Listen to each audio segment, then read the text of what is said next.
আদম আলাইহিস সালামের 100 সন্তান, 100 জোড়া সন্তান, 100 জোড়া সন্তান।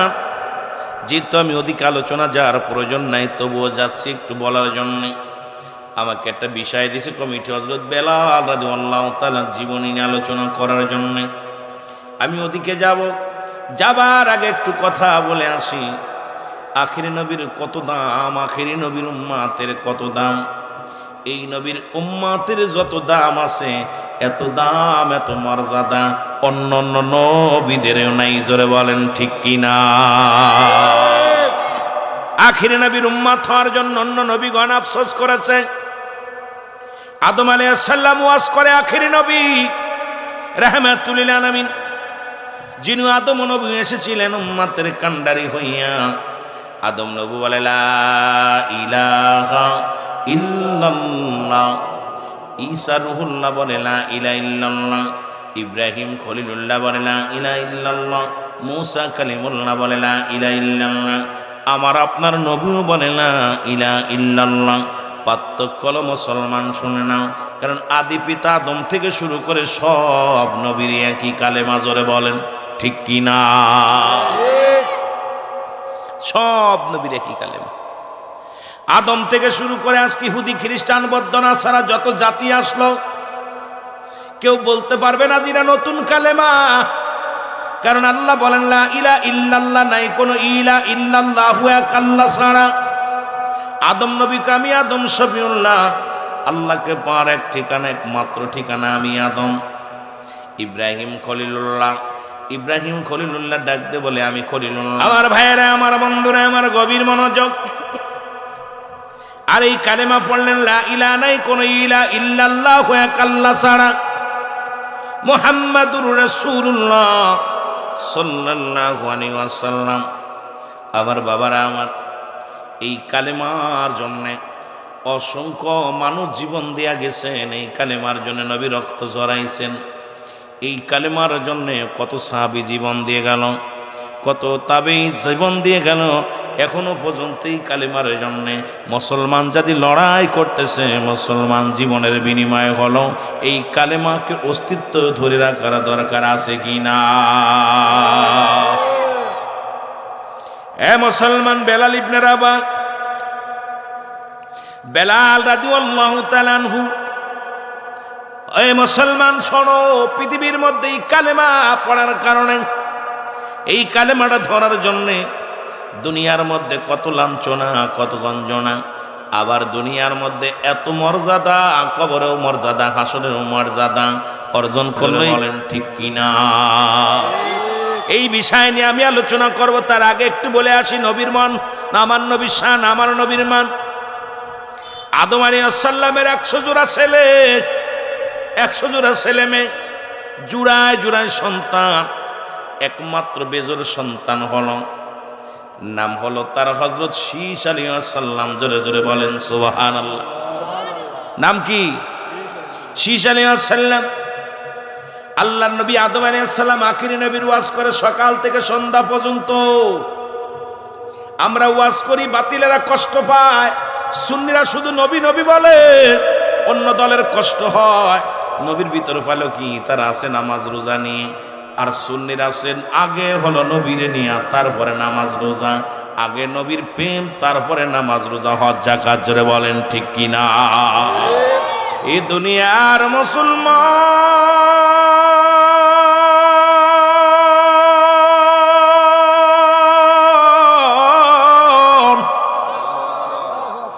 আদম নবী ডাকতে বলে বাবা শীস শোনো,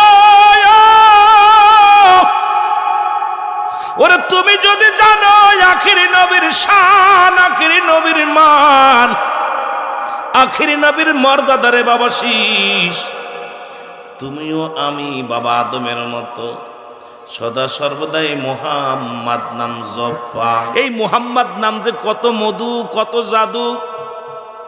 তামাম পৃথিবীর, এ মুসলমান, তামাম পৃথিবীর মানুষ উম্মতি মুহাম্মাদি কিছু অপদার্থ গোলামেরা বুঝল না, কিন্তু নবীগণ বুঝেছে। অন্য নাম্বিয়াগণ সেই নবীর তসবিহ জপেছে। সুবহানাল্লাহ বলেন না? আরে আমরা তসবিহ জপি আজকে 27 রজব, গুরুত্বপূর্ণ একটা দিন, যদিও আমার সাবজেক্ট বেলালেন, শুধু নবীর শানে একটু কথা আমি বলে আসি।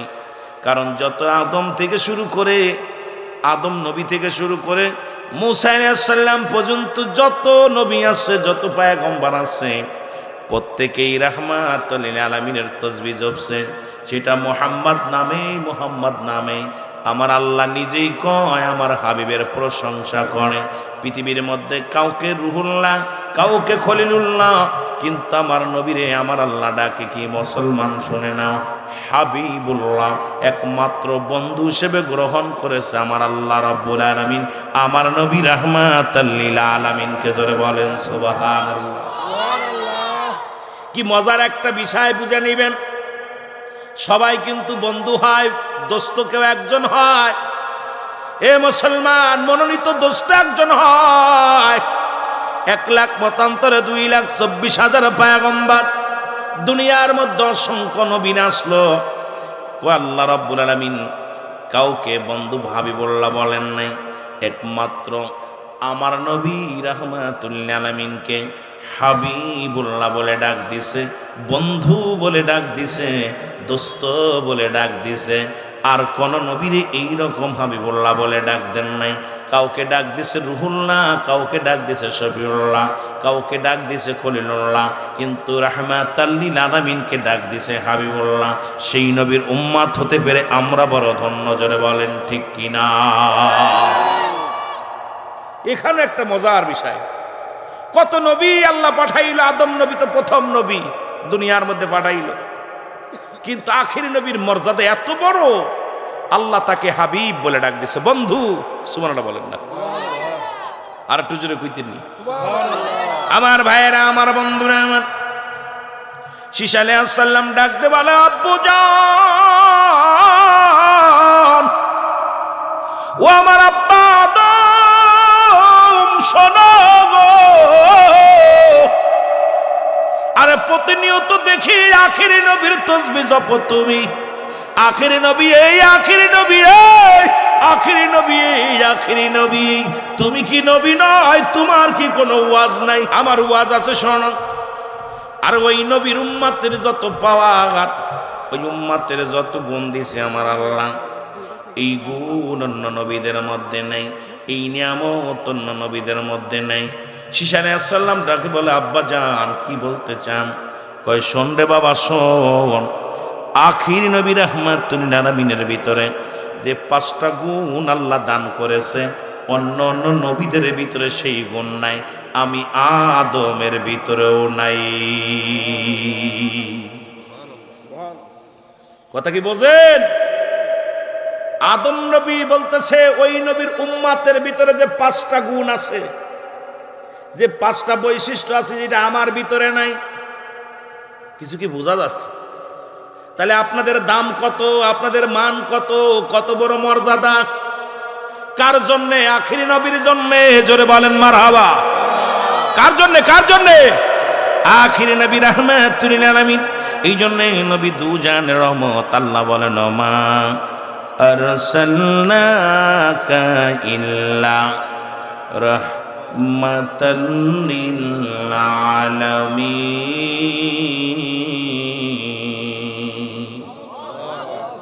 আল্লাহ হলো রব্বুল আলামিন, নবী হলে রাহমাতাল লিল, নবী হলে রাহমাতাল লিল আলামিন। আদম আলাইহিস সালাম বলা পর শীশ আলাইহিস সালাম বলে, বাবা ওই নবীর ভিতরে যে 5টা গুণ আছে, ওই নবীর উম্মতের ভিতরে যে 5টা গুণ আছে, গুণটা একটু জানতে চাই আমি। ডাক দে বলে, বাবা শীশ, এত ফিস ফিস করিস না, আসুপ কর।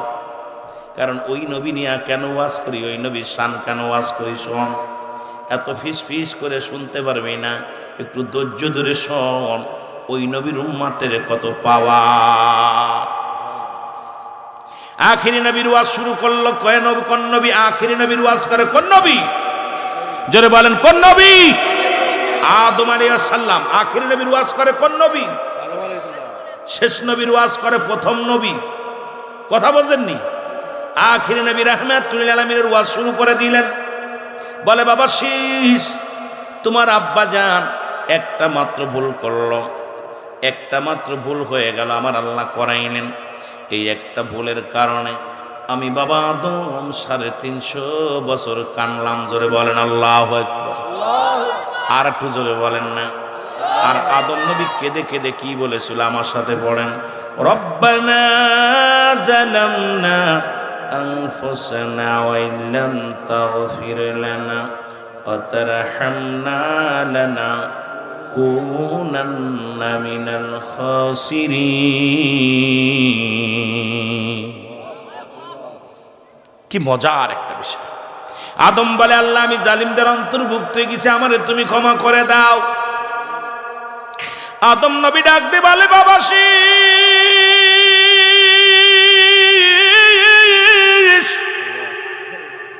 তোমার আব্বা একটা মাত্র ভুল করার কারণে 350 বছর ধরে কাঁদছে।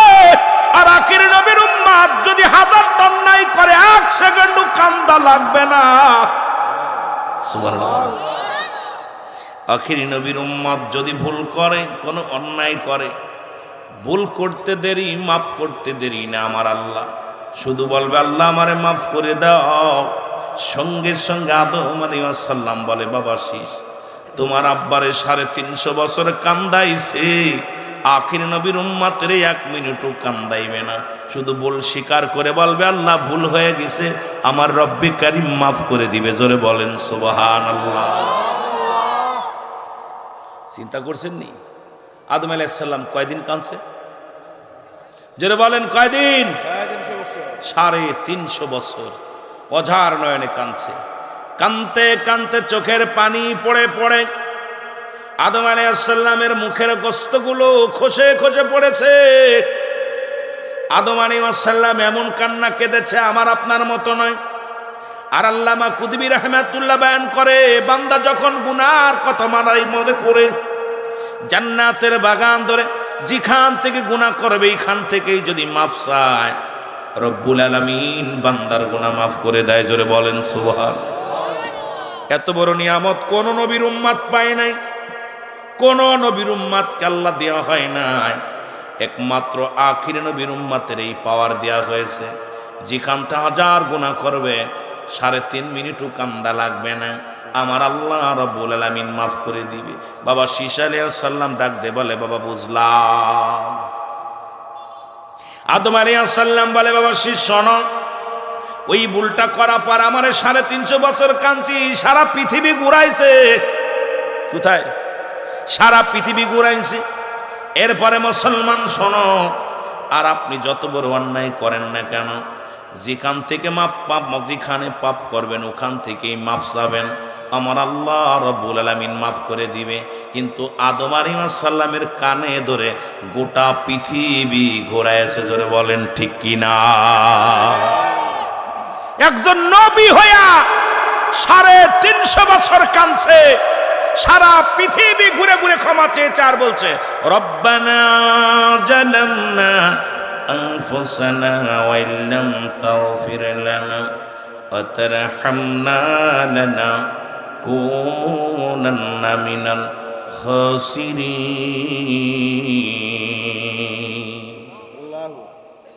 আমি আশ্চর্য হয়ে যাই কথাগুলো যখন আমি নিজে বলি, নিজের দিলের ভিতরে যখন মনের ভিতরে আসে, আশ্চর্য হয়ে যায় যে বাবা আদমকে সারা পৃথিবী ঘুরালো, 350 বছর কান্দালো, আর আমি আখির নবীর উম্মত হওয়ার কারণে হাজারো অন্যায়, হাজারো অপরাধ করেছি। খালি বলবো রব্বে কারীম আমার ভুল হয়ে গেছে, আমার ভুল হয়ে গেছে। আল্লাহর কাছে ক্ষমা চাইতে যত দেরি, মাফ করতে তত দেরি হবে না। সুবহানাল্লাহ বলেন। আপনার দাম আছে? কথা বলেন না কেন? আপনার কি দাম আছে? আহা, এত দাম। আখির নবীর উম্মত যদি জানতো যে আমাদের কত দাম।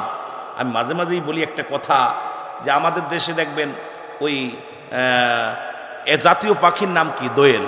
নাম কি বলেন? জাতীয় পাখি যদি জানতো যে বাংলাদেশে আমি বাংলাদেশের জাতীয় পাখি, ও জীবনও ময়লার পরে পড়তো না। যদি জানতো যে আমার এত দাম, ও ঘরের ডালায় বয়া বলতে খাবার দে, জোরে কন ঠিক কিনা, পা দোয়াই দে, আমার হাত পা টিপে দে, কারণ আমি জাতীয়। জোরে বলেন ঠিক কিনা। ও ময়লার পরে পরে ও নিজের দাম জানে না। আমার দেশে কিছু আমার কিছু ভাইয়েরা আছেন, বাতিলপন্থী ভাইয়েরা, আমার নবীর শানে বেয়াদবি করেন। আপনারা যদি জানতেন যে আমার নবীর খাতিরে আপনাদের কত দাম, জীবনে আমার রাসূলুল্লাহকে নিয়ে কটূক্ত করতেন না। জোরে বলেন ঠিক কিনা? জীবনেও আমার রাসূলকে কাউবয় কইতেন না, জীবনেও রাসূলকে নিয়ে মূর্খ বলতেন না, জীবনেও আমার রাসূলকে নিয়ে মাটি বলে প্রমাণ করতেন না। আমার নবীকে নিয়ে একটা বাজে কথা বলার ক্ষমতা আপনার থাকতো না। জোরে বলেন ঠিক কিনা? দোয়েল পাখি যেমন সে জাতীয় পাখি জানে না, তদ্রূপ আমার দেশে বাতিলেরা আমার নবীর মান, আমার নবীর শানরা বোঝে না, না বুঝার কারণে নবীকে কষ্ট দেয়। যারা অন্য নবীরা নবীর উম্মত হওয়ার জন্য আফসোস করেছে, আর আমার দেশের মৌলবীরা, আমার দেশের মুন্সিরা সেই নবীর দুর্নাম করে, সেই নবীর গুণগান না বইলা নবীর শানের উপর আঘাত করে, এরা মুসলমান। আদম নবী ডাক দে বলে, বাবা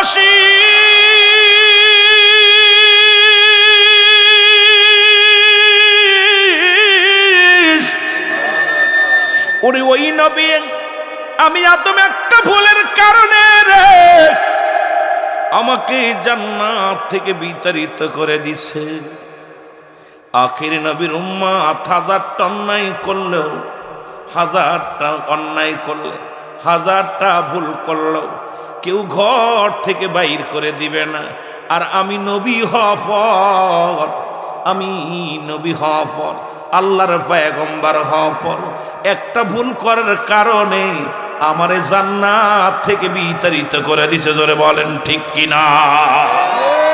কোন বের করে, ভুল করলে বের করে দেয়। কিন্তু আখিরি নবী উম্মত হওয়ার কারণে আপনি 1000টা ভুল করলে আপনাকে ঘর থেকে বাইর করবে না। 1000টা ভুল যদি করে ফেলেন কেউ আপনাকে ঘর থেকে বাইর করবে না।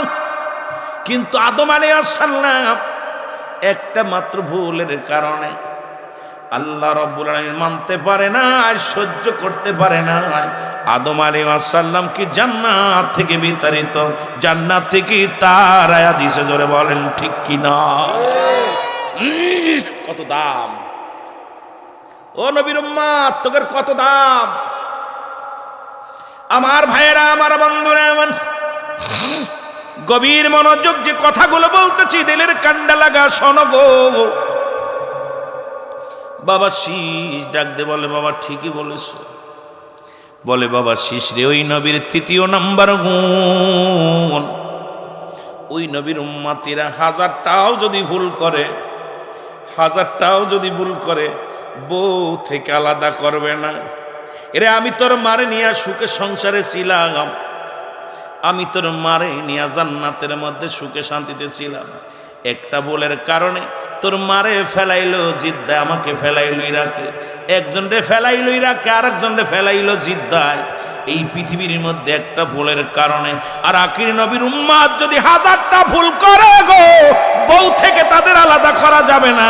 আরে আমরা তো অন্যায়, যদি মুসলমান যদি কষ্ট লাগে গো, সারাদিন আপনি কষ্টের মধ্যে অফিস করেছেন, ব্যবসা করেছেন, বাড়ি এসে বিবির কাছে শুয়া শুয়া মনের দুঃখটা বলতে পারবেন, বিবিরে আজকে অফিসে কষ্ট করেছি, আজকে মাঠেই কষ্ট করেছি, বাজারেই কষ্ট করেছি। আদম নবীর পাশে বউটাও নাই, কার কাছে মনের দুঃখ বলবে? বউরে ফেলাইছে এক দেশে, স্বামীরে ফেলাইছে এক দেশে।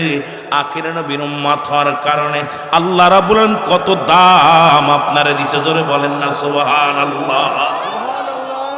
অজার নয়নে কাঁদতেছে, আল্লাহ মাফ কর, রব্বানা জালামনা।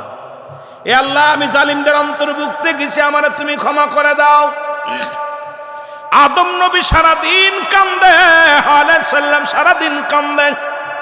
কেউ কারুর সাক্ষাৎ নাই, কেউ কারুর সঙ্গে সাক্ষাৎ নাই। ও মুসলমান শোনো গো, আদম আলাইহিস সালাম বলে, বাবা শীষ, কেন আমি ওই নবীর ওয়াজ করি শোন। ওই নবীর উম্মতের এত পাওয়ার, এত ক্ষমতা। আমি একটা ভুল করার পর তোমার মারে ফেলাইলো এক দেশে, আমারে ফেলাইলো এক দেশে। আর ওই নবীর উম্মতিরা 1000টা অপরাধ যদি করে গো, ভুল যদি করে, বউ থেকে স্বামীরে জুদা করবে না। জোরে জোরে চিল্লায়া বলা যাবে না মারহাবা। আমার মুসলমান বাবারা দিলের কান্ডা লাগা শোনা না। আদম আলাইহিস সালাম বলে, বাবা শীষ,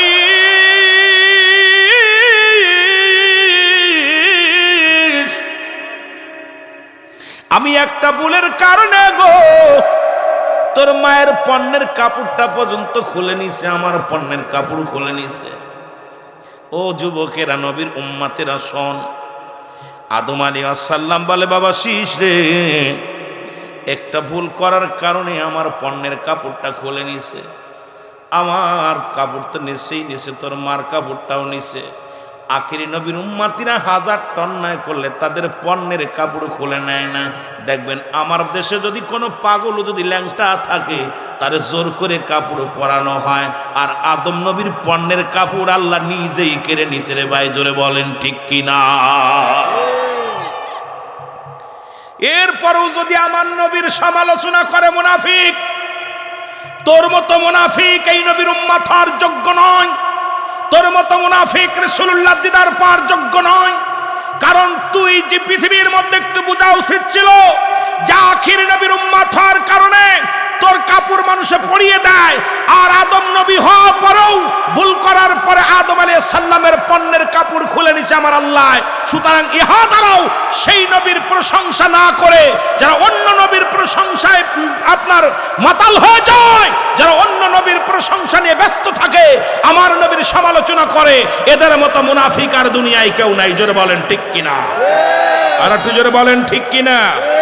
আর এই টুপি জুব্বা পাগড়ি লাগায়া মঞ্চের মধ্যে বসে নবীর সাহাবীদের বিরুদ্ধে কথা বলে, রাসূলুল্লাহর বিরুদ্ধে কথা বলে, নবীর উপরে কষ্ট দেয়, নবীর বিবিদেরকে নিয়ে কটূক্তি করে, নবীর আহলে বায়াতকে নিয়ে যারা কটূক্তি করে, বুঝতে আর বাকি নাই এরা হলো আবু জেহেলের বংশধর। জোরে বলেন ঠিক কিনা? যেমন আবু জেহেল বুঝতে পারে নাই আমার চাচা ভাতিজা চিন্তা করে মুহাম্মদ, আব্দুল্লাহর বেটা মুহাম্মদ, সে কেমনে নবী হয়? সে তো নবী হয় না, তার বাপ নাই, তার মা নাই, এতিম মানুষ কেমনে নবী হয়? ওই আবু জেহেলের খালাতো ভাই যারা, তারা এই দুনিয়ার মধ্যে রাসূলকে নিয়ে কটূক্তি করে। জোরে বলেন ঠিক কিনা? এ মুসলমান, গভীর মনোযোগ।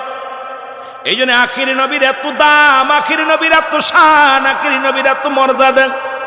বিনা চাওয়ায়, বিনা দরখাস্তই এই আখিরি নবীর উম্মত হতে পেরে আমরা বড় ধন্য, আমরা বড় পুণ্য। এই জন্য আল্লাহর দরবারে অসংখ্যবার শুকরিয়া আদায় করি। জোরে জোরে বলেন আলহামদুলিল্লাহ। আদম আলাইহিস সালামের ছেলে শীষ আলাইহিস সালাম ডাকতে বলে, বাবা আদম, তুমি তোমার রব্বে কারিমের কাছে বলো আমি নবী হতে চাই না, আমার যেন ওই নবীর উম্মত হিসেবে আল্লাহ কবুল করে। জোরে বলেন সুবহানাল্লাহ। শীষ আলাইহিস সালাম ডাকতে বলতেছে, বাবা আদম, আপনার কাছে আমি দাবি করি আমি নবী হতে চাই না। যে নবীর উম্মতের এত দাম, আমি নবী হয়ে হবে কি?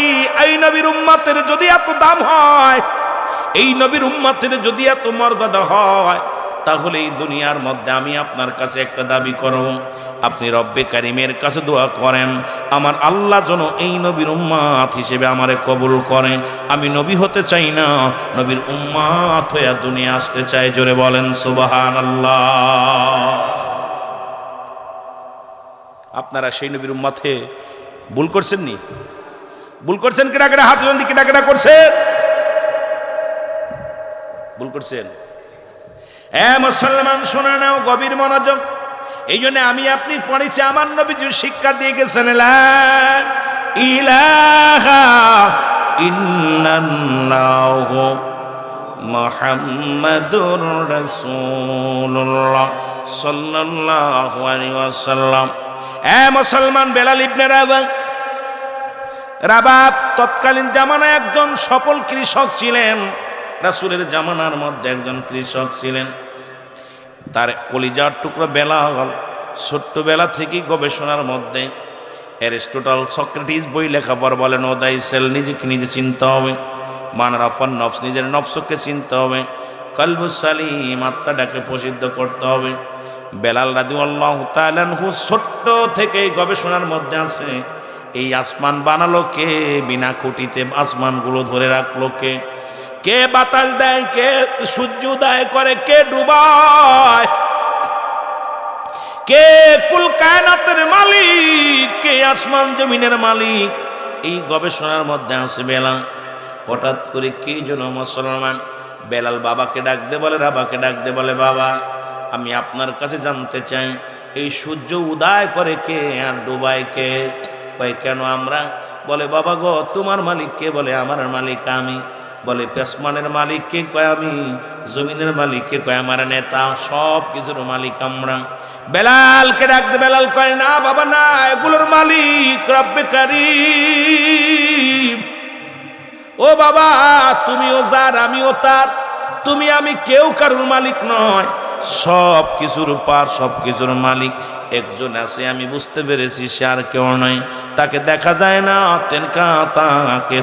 তাকে দেখা যায় না, তিনি আর কেউ নয়, তিনি হলো রব্বে কারীম আমার আল্লাহ। জোরে বলেন মারহাবা।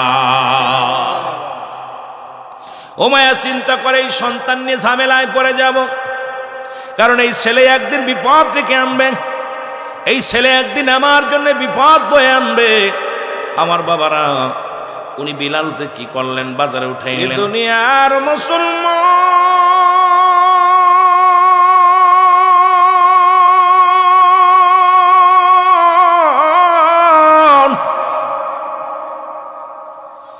বেলালের বাবারা বেলালকে বাজারে বিক্রি করে দিছে গো।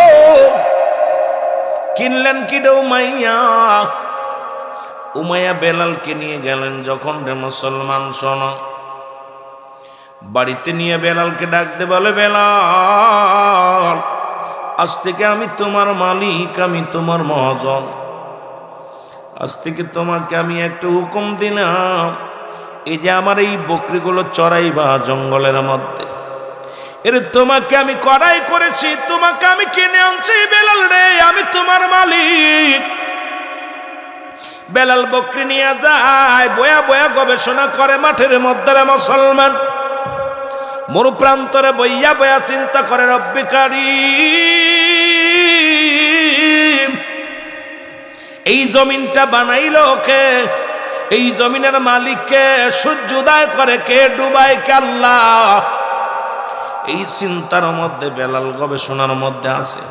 কি জন্য ডাক দে বলে, বেলাল এই সব কিছুর মূলে হলো আমার আল্লাহ রব্বুল আলামিন। বেলাল রে তুমি পড়ো লা ইলাহা ইল্লাল্লাহু মুহাম্মাদুর রাসূলুল্লাহ সাল্লাল্লাহু আলাইহি ওয়াসাল্লাম।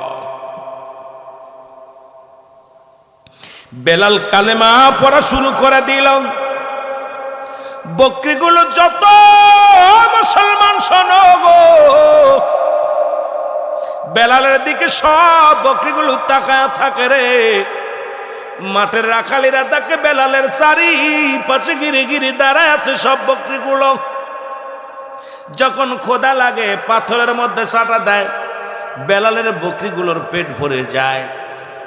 সারা মাঠের ঘাস খাওয়াইয়া উর্দুম্বা ও মুসলমান শুনে নাও, ওনাদের ওই ভেড়া দুম্বার পেট ভরাইতে পারে না, অথচ বেলালের বকরিগুলো যেখানে দাঁড়িয়ে দাঁড়িয়ে তাজা তুজো হয়ে যায়, পাথর চাটা খেয়ে চাটা দিয়ে পেটটা ভরে যায়। নালিশ গেল মায়ের কাছে, মাইয়া তুমি যে রাখাল আনছো, এই রাখাল বড় আজব রাখাল। এই আজব রাখাল সেজন্য কোন কবিতা আবৃত্তি করে গো, বয়া বয়া কবিতা আবৃত্তি করে। আর এই কবিতা শোনার জন্য সমস্ত উট দুম্বা বকরিগুলো ভেড়াগুলো সব তাকায় থাকে বেলালের দিকে। বন্ধ করো তাড়াতাড়ি, বেলালকে ডাক দাও, ডাক দে বন্ধ করো। বেলালকে ডাক দেনা হলো, বেলাল বেলাল রে তুমি নাকি কোন কবিতা পড়ো রে? বেলাল বলে কোনো কবিতা নয়। বেলাল রে শুনলাম তুমি কোন কবিতা আবৃত্তি করো, তোমার এই কবিতাটা একটু শোনাও। বেলাল বলে, হুজুর আমি কোনো কবিতা পড়ি না, আমি পড়ি মধুর কালেমা লা ইলাহা ইল্লাল্লাহু মুহাম্মাদুর রাসূলুল্লাহ। জোরে জোরে চিল্লায় বলেন সাল্লাল্লাহু আলাইহি ওয়াসাল্লাম। আল্লাহ ছাড়া কোনো মাবুদ নাই, আল্লাহ ছাড়া কোনো ইলা নাই। আর আল্লাহকে পাওয়ার একমাত্র ঠিকানা হলো রাহমাতাল লিল আলামিন। কয় বেলাল তুমি ছেড়ে দাও, কালেমা ছেড়ে দাও। বেলাল রে তুমি কালেমা ছেড়ে দাও। বেলাল বলে না, সম্ভব নয়, এটা ছাড়তে পারবো না। বলে বেলাল আজ থেকে তোর খানা বন্ধ রে। ও বেলাল, বেলাল রে তোর খানার মালিক কে? বলে আমার আল্লাহ। বেলাল রে তোর জীবনের মালিক কে? বলে আমার আল্লাহ। ও বেলাল তোরে বাঁচাই কে? বলে আমার আল্লাহ। তোরে খাওয়াই কে? আমার আল্লাহ। বেলাল ডাকতে বলে হুজুর আপনার মালিক কে? বলে আমার মালিক আমি। আপনারে খাওয়াই কে? বলে আমি। আমারে বাঁচাই কে? আপনারে বাঁচাই কে? বলে আমি। বেলাল বলে না রে, না না, সব কিছুর মালিক হলো রব্বি করিম, আমার আল্লাহ। জোরে জোরে চিল্লায় বলা যাবে না সুবহানাল্লাহ। বেলালকে খানা বন্ধ করে দিল বেলাল। বেলাল বলে কালেমা পড়ার কারণে যদি খানা বন্ধ হয়ে যায় গো,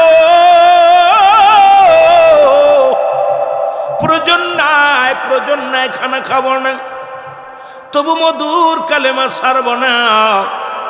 বেলালকে ডাক দেনা হলো, বেলাল রে খবর পাইলাম তোমার খানা বন্ধ, তাও নাকি জোরে জোরে কালেমা পড়ো, জোরে জোরে কবিতা পড়ো। বলে হুজুর আমি কবিতা পড়ি না, আমি পড়ি লা ইলাহা, নাই কোনো ইলাহ ইল্লাল্লাহু আল্লাহ ছাড়া মুহাম্মাদুর রাসূলুল্লাহ, আল্লাহ পাকের প্রেরিত রাসূল বা বান্দা হলো রাহমাতাল লিল আলামিন। আমি এই কালেমার পাগল হয়ে গেছি, এই কালেমার পাগল হয়ে গেছি। জোরে জোরে চিল্লায় বলেন সুবহানাল্লাহ। এ মুসলমান দলের কান্ডা লাগা শোনো গো,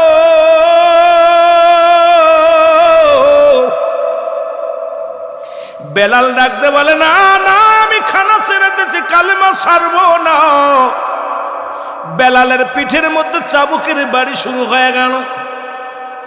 বেলাল কমায়া হুকুম দিলা, গোলামেরা শোনো গো, যতক্ষণ পর্যন্ত বেলালের জবান থেকে কালেমা দূর না হবে গো, বেলালের মারা বন্ধ করো না। বেলালকে এক একটা চাবুকের বাড়ি মারে রে, গায়ের গোস্ত গুলো উঠে যায়, চামড়া গুলো উঠে যায়। বেলাল ডাকতে বলে রব্বি কারীম, কালেমা পড়ার অপরাধে যদি জীবন চলে যায় কোনো দুঃখ নাই, তনু যেন আমার জবান থেকে আল্লাহ এই কালেমাটা যেন বন্ধ না করি। জোরে জোরে চিল্লায় বলা যাবে না সুবহানাল্লাহ। আর একটু জোরে জোরে চিল্লায় বলা যাবে না আল্লাহু আকবার। ডাকতে বলে রব্বে কারীম,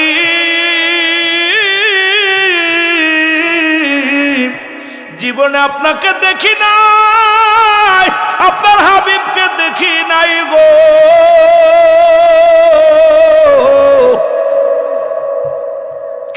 আমি বেলাল না দেখে পাগল হয়ে গেছি। আল্লাহ এই জবান থেকে যেন কালেমা বন্ধ না হয়ে যায়, এই জবান দিয়া যেন আল্লাহ যদি মৃত্যু হয়ে যায় তবুও যেন কালেমাটা বন্ধ না হয়। জোরে জোরে চিল্লায় বলা যাবে না মারহাবা, জোরে জোরে চিল্লায় বলা যাবে না আল্লাহু আকবার। পুরো মরু প্রান্তরে বেলালকে টানা হলো গো,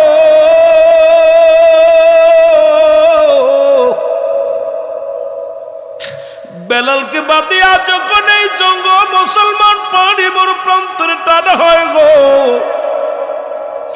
বেলালের গা দিয়ে রক্ত ঝরে রে, বেলাল চোখের পানি ছেড়ে কান্দে, আহাত বলে কান্দের বেলাল। আমার ভাইরা, আমার বন্ধুরা, আমার গভীর মনোযোগ। বেলাল কান্দের ডাক দে বলে কালে মার মালাটা পড়ছি আমি, যত পার যন্ত্রণা দাও গো তুমি, বলো যত পার যন্ত্রণা। আরো জোরে বলেন কালে মার মালাটা পড়ছি আমি, যত পার যন্ত্রণা দাও গো তুমি, বলো যত পার। এই মানি না আর যে মানি না, মানি না আর যে মানি না, হায়াত মৌতের মালিক তুমি, কালেমার মালাটা পড়ছি আমি, যত পার যন্ত্রণা দাও গো তুমি, বলো যত পার এ রহিম এ রহমান, আমার জীবনের মালিক তুমি, বলো আমার জীবনের, জোরে বলেন আমার জীবনের মালিক এ রহিম এ রহমান, আমার জীবনের মালিক তুমি, বলো আমার। এই কালেমার মালাটা পড়ছি আমি, যত পার যন্ত্রণা দাও গো তুমি, বলো যত পার। এই মানি না আর যে মানি না, মানি না আর যে মানি না, হায়াত মৌতের মালিক তুমি, কালেমার মালাটা পড়ছি আমি, যত পার যন্ত্রণা দাও গো তুমি, বলো যত পার। এ দুনিয়ার মুসলমান শুনে নাও, বেলাল চোখের পানি ছেড়ে কান্দে, বেলালের গাতে রক্ত ঝরে গো,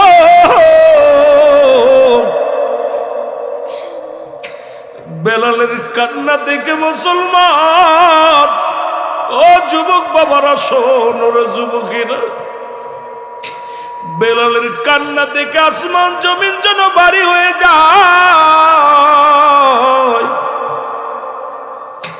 বেলাল কুমার লোকেরা মেরে শান্তি পায়, বেলাল বলে উমায়ের দালালেরা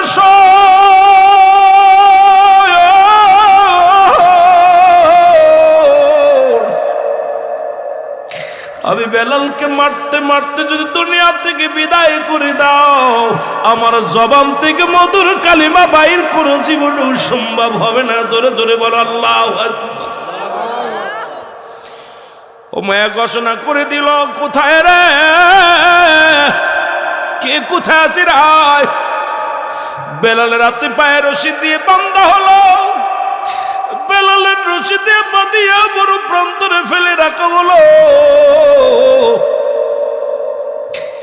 বেলালের জিব্বার মধ্যে প্যারাক লাগাইয়া বেলালের হাত পায়ে রশি দিয়া বেঁধে জঙ্গ মুসলমান পানির মধ্যে মরুপ্রান্তরে ফেলে বেলালের বুকের উপরে একখানা পাথর দিয়ে রাখা হলো। বেলাল পাথরখানা চাপা লইয়া জমিনের মধ্যে পড়ে কান্দে, হাত বলে চিৎকার মারে। আমার যুবক বাবারা, এইরকম যদি ঈমান আনা লাগতো, বেলালের মতো যদি ঈমান আনা লাগতো, আমার মন বলে এই মহল্লার মধ্যে, এই জেলার মধ্যে 2-4টা লোক পা বড় দুরস্কার হয়ে যেত না। মুসলমান এত যন্ত্রণা এত লাঞ্ছনার পরেও বেলালের জবান থেকে কালেমা সরাতে পারে নাই। জোরে জোরে চিল্লায় বলা যাবে না আল্লাহু আকবার। আমার ভাইয়েরা, আমার বন্ধুরা, বেলালেরকে হুকুম দেওয়া হলো যতক্ষণ পর্যন্ত বেলালের মৃত্যুবরণ না হয়, বেলাল যতক্ষণ পর্যন্ত মারা না যায়, বুকের উপরে পাথরখানা সরানো হবে না। বুকের উপর থেকে পাথরটা সরানো নিষিদ্ধ। হাত পায়ের রশি ছাড়া যাবে না, তার হাতের রশি খোলা যাবে না, পায়ের রশি খোলা যাবে না। এই বেলালকে নির্মমভাবে শাস্তি দেওয়া শুরু করলো। বেলালও কান্দে, দাঁত বলে চিৎকার মারে। এই খবর শুনতে পাইলেন তৎকালীন জামানার মধ্যে মুসলমান শোনো, রাসূলুল্লাহর প্রিয় সাহাবী হযরত আবু বকর সিদ্দিক রাদিয়াল্লাহু তাআলা আনহু, উনি খবর শুনতে পাইলেন এই মরু প্রান্তরে একজন আশিকে রাসূল জীবনে কোনোদিন নবীরে দেখে নাই। জীবনের চামড়ার চোখ দিয়া রাসূলুল্লাহকে জীবনে কোনোদিন চোখই দেখে নাই। এই আশিক রাসূলুল্লাহর জন্য পাগল হয়ে গেছে। এই পাগলটা কি করে শোনো, এই পাগলটা নাকি কালেমার জন্য জীবনটা পর্যন্ত দেওয়ার জন্য প্রস্তুতি আছে। দেখে আসি, খবর শুনিয়া চলে আসতেন। এসে দেখে হযরতে বেলালকে মরুপ্রান্তরে ফেলে রাখছে। হাত পায়ের মধ্যে রশি বাঁধা, হাতের মধ্যে রশি বাঁধা, পায়ের মধ্যে রশি দিয়ে বাঁধা, জিহ্বার মধ্যে পেরেক লাগানো, লোহা লাগানো, বুকের উপরে পাথর লাগানো, পাথর রয়েছে। বেলালের পাশে এসে দাঁড়াইলেন হযরত আবু বকর সিদ্দিক রাদিয়াল্লাহু তাআলা আনহু। দেখে রে বেলাল শ্বাস প্রশ্বাস নিতে অনেক কষ্ট হয়। বেলাল জীবন যায় যায় রে, বেলালের ওই জবানের মধ্যে শুধু আওয়াজ আসে হাত হাত। জোরে জোরে চিল্লায় বলা যাবে না সুবহানাল্লাহ। আমার ভাইরা, আমার বন্ধুরা, আমার রাসূলের প্রেমিক বেলাল এই দৃশ্য দেখে আবু বকর চলে গেলেন উমাইয়ার বাড়িতে। ডাক দিয়ে বলল, উমাইয়া রে, আমি জানি তুমি একজন জ্ঞানী মানুষ, আমি জানি তুমি একজন জ্ঞানবান মানুষ, কিন্তু এখন দেখি তোমার মতো বলদার কেউ নাই। উমাইয়া কয়, কে গো তুমি? আমার বোকা বলো, তুমি কি আমার চেনো? বলে, আমি আপনারে চিনি, আপনার নাম উমাইয়া। বলে, কেমনে চেনো? কয়, দেখে আসলাম বেলালের বুকের উপরে পাথর চাপা দিয়া রয়েছে, বেলালের হাতে পায়ে রশি দিয়ে বাঁধা রয়েছে। কয়, বেলাল আমার কথা শোনে নাই, বেলাল কোথা থেকে কবিতা মুখস্থ করেছে, কালেমা পড়েছে। যতক্ষণ পর্যন্ত এটা না ছাড়বে বেলালের শাস্তি মকুব হবে না। আরে উমাইয়ার কথা শুনে আবু বকর সিদ্দিক রাদিয়াল্লাহু তাআলা ডাক দিয়ে বলে, ও উমাইয়া, কারণ যে ব্যক্তি তোমার আইন মানে না, তোমার হুকুম মানে না গো, এই লোকটার জমিনের মধ্যে যদি তোমার জমিনের মধ্যে মারা যায়, তাহলে তুমি তো পরাজয় মানলে তার কাছে। এর চাইতে যদি তোমার আইন, এরপর থেকে তোমার আইন আর কেউ মানবে না, তোমার কথাও কেউ মানবে না। তোমার জমিনের মধ্যে যদি বেলাল মারা যায়, বেলালই তো জয় লাভ করবে, তুমি পরাজয় মানবে। উমাইয়া কয়, কথাটা তো ঠিকই বলেছে, একটা কি করা যায়? বলে, আমি যাইতেছি, আমি এসেছিলাম ব্যবসার কাজে, মদিনা থেকে ব্যবসার কাজে এসেছিলাম, যদি তুমি দিতে পারো উমাইয়া রে, বেলালকে যদি আমারে দিয়ে দাও, আমি নিয়ে যাবো। জোরে জোরে বলো আল্লাহু আকবার। উমাইয়া বলে, বেলালকে নিয়ে যাও, দেরি করো না, নিয়ে যাও। বলে, আমি এমনি নিব না, যেহেতু বেলালকে তুমি কিনে আনছো, ক্রয় করেছো, আমার কাছেও কিছু দিনার আছে, দিনারের বিনিময় যদি বেলালকে দিতে চাও দিতে পারো। উমাইয়া কয়, যা দিবা দাও, তাড়াতাড়ি নাও, কারণ আমার জমিনের মধ্যে যেন বেলাল মৃত্যু বরণ না করে। বেলালকে ক্রয় করলেন হযরত আবু বকর সিদ্দিক রাদিয়াল্লাহু তাআলা আনহু। এবার আস্তে আস্তে দৌড়ায়া মুসলমান যাইয়া হযরত বেলাল রাতের রশি যখন খুলে দিছে গো,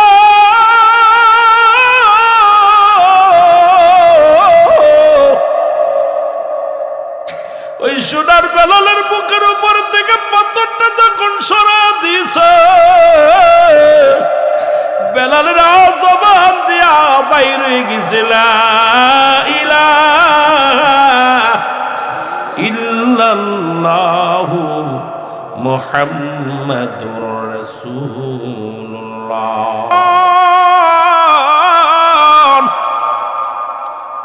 হযরত আবু বকর সিদ্দিক রাদিয়াল্লাহু তাআলা আনহু গো, বেলালের হাতে পায়ের রশিটার খুলিয়া বুকের মধ্যে টান দিয়া নিছে গো।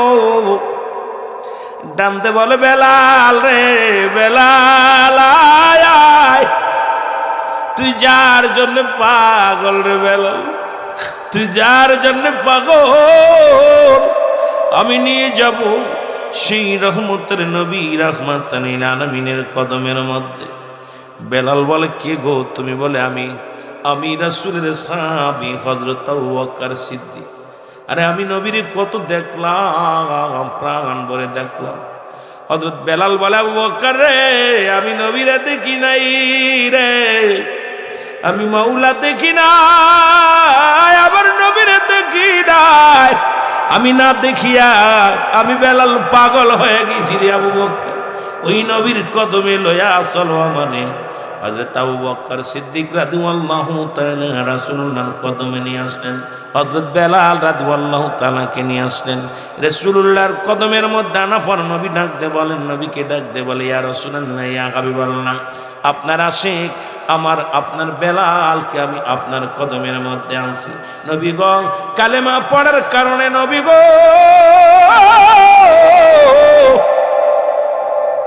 ঈমান আনার কারণে বেলালের উপরে নির্মম ভাবে নিষ্ঠুর ভাবে তার উপরে নবী গো ষড়যন্ত্র করে কত কষ্ট দিছে গো মাইয়া। নবী গো, আপনার কদমের মধ্যে আনছি নবী গো। নবীর কদম পায়া বেলাল নবীজির কদমের মধ্যে পড়ে গেলেন। আমার নবী পড়ে দেয় কালেমা পড়ে নাও বেলাল। বেলাল রে আমার সাথে পড়ো, আশহাদু আল্লা ইলাহা ইল্লাল্লাহু আহদাহু লা শারীকা লাহু আশহাদু আন্না মুহাম্মাদান আবদুহু ওয়া রাসূলুহু লা ইলাহা ইল্লাল্লাহু মুহাম্মাদুর রাসূলুল্লাহ। জোরে জোরে চিল্লায় বলা যাবে না সাল্লাল্লাহু আলাইহি ওয়াসাল্লাম। বেলালের হাত নবীজি বুকের সঙ্গে টান দিয়া না কয়, বেলাল রে আয়, ও বেলাল, বেলাল আয়, আমি নবীর কদমের মধ্যে তোরে জায়গা করে দিলাম। বেলাল কালেমা পড়ে নিলেন, ঈমান আনলেন, কালেমা পড়লেন, মুসলমান হয়ে গেলেন। নবী দেখে রে বেলালের গায়ের মধ্যে কত বিক্ষত দাগ, কত চাবুকের আঘাত, কত নির্যাতন, কত নির্মম ভাবে কষ্ট দিছে বেলাল।